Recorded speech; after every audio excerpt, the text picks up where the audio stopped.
Bonjour Jean-Paul Betbès. Bonjour. À quoi jouent les Américains qui viennent de chasser le troisième responsable du pays? Bien écoutez, c'est une question que tout le monde se pose. Qu'est-ce qui leur prend?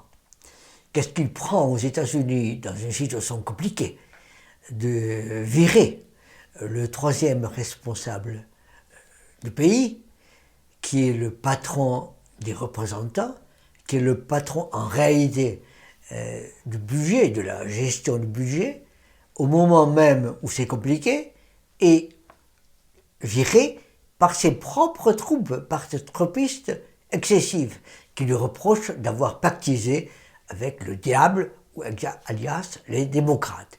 Donc on se dit, mais qu'est-ce qui se passe dans ce pays qui est en train d'être, en quelque sorte, mal géré, ou géré uniquement pour des raisons personnelles, Trump, roi de tous. Oui, on se demande où va la démocratie américaine. Effectivement, on peut se demander quelle est la stratégie américaine, quelle est la politique américaine, quelle est la démocratie américaine, étant entendu qu'elle est polarisée par un seul monsieur, monsieur Trump, et contre lui, les anti-Trump. C'est absolument pas ce qui est possible pour gérer en plus la première puissance du monde. Il n'est donc pas surprenant que les taux à 10 ans augmentent. Oui, parce que tout le monde a peur. Grosso modo, les États-Unis sont non seulement la puissance dominante du monde, mais la puissance la plus endettée du monde. Et acheter des bons trésors américains, c'est acheter des garanties d'être remboursé et de garantir sa propre monnaie ensuite.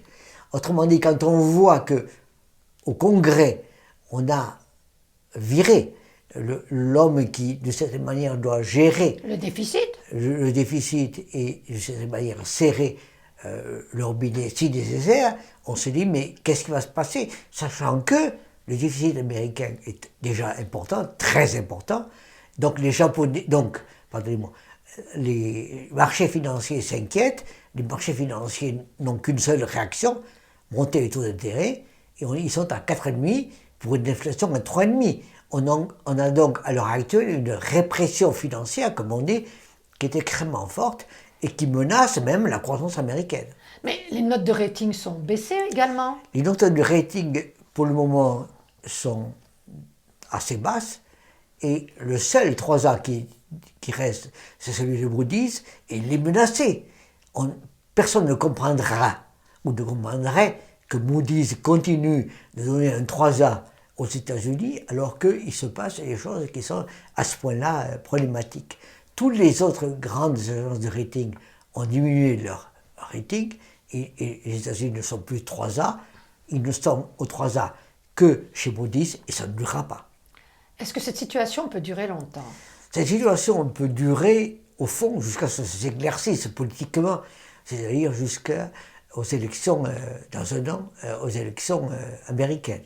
Mais à continuer comme ça, la sanction des marchés, la sanction économique sera beaucoup plus rapide et beaucoup plus forte. Autrement dit, tout le monde pense que ça durera ou que ça peut durer. Je ne crois pas du tout que ça puisse durer. Il va y avoir des soubresauts, des coups, des chocs plus violents devant nous. Et on va les subir en Europe également. Partout. Merci Jean-Paul Betbès. Je vous invite à vous abonner, je vous invite à liker, je vous invite à en parler, je vous invite à faire des commentaires. Donc, je vous invite. Merci.